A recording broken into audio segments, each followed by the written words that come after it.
नमस्कार मित्रांनो, तुमचं स्वागत आहे आपल्या चॅनलवर। मुख्यमंत्री लाडकी बहीण योजना ही योजना खूप वादात आली होती मित्रांनो। आपण खूप बघत असाल पेपरवर की अजितदादा यांच्याकडे जो अर्थ खाता आहे त्या खात्याचा ह्या योजनेला खूप विरोध आहे।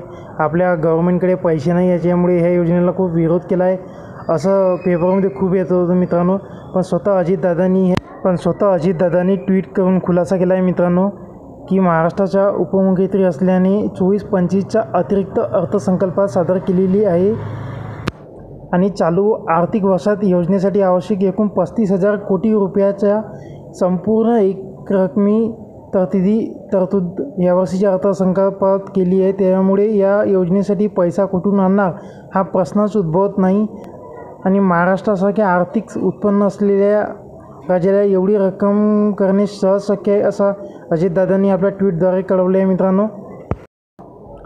या राज्यातील माता भगिनी मुलींचे आर्थिक स्वातंत्र्य, स्वावलंबन, पोषण व सर्वांगीण सक्षमीकरणासाठी मान्य सन्मान स्वाभिमान वाढवण्यासाठी ही रक्कम खर्च करण्याची राज्य शासनाची तयारी आहे। त्यामुळे मुख्यमंत्री माझी लाडकी बहीण योजनेला राज्यातील कुणाचाही विरोध असल्याचे कारण नाही, असूच शकत नाही असा ट्विटरद्वारे आपले अजित पवार यांनी खुलासा केला आहे मित्रांनो।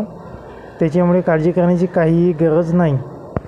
आणि दुसरी गुड न्यूज आहे मित्रांनो, देवेंद्र फडणवीस यांनी शेतकऱ्यांना मोफत वीज देण्याचे वचन राज्यातील महायुती सरकारने दिले होते। नुकत्याच पार पडलेल्या पावसाळी अधिवेशनात सुद्धा उपमुख्यमंत्री देवेंद्र फडणवीस यांनी त्यावर सविस्तर उपहार केला होता मित्रांनो। याचीच वचनपूर्ती म्हणून आता राज्यात मुख्यमंत्री बळीराजा मोफत वीज योजना 2024 लागू करण्यात आलेली आहे आणि या योजनेअंतर्गत 7.5 हॉर्सपर्यंतच्या पंपासाठी राज्यातील प्रत्येक शेतकऱ्यांना मोफत वीज पुरवली जाईल असेही देवेंद्र फडणवीस यांनी ट्विट करून सांगितलेले आहे मित्रांनो। त्याच्यामुळे हे आपल्या शेतकऱ्यासाठी खूप फायद्याचा निर्णय आहे मित्रांनो। त्याच्यामुळे तुम्ही आपल्या चॅनलवर नवीन असाल तर लाईक करा, सबस्क्राईब करा। अशाच नवनवीन व्हिडिओसाठी मित्रांनो सर्व अपडेट आपण आपल्या चॅनलला देत असतो। धन्यवाद मित्रांनो।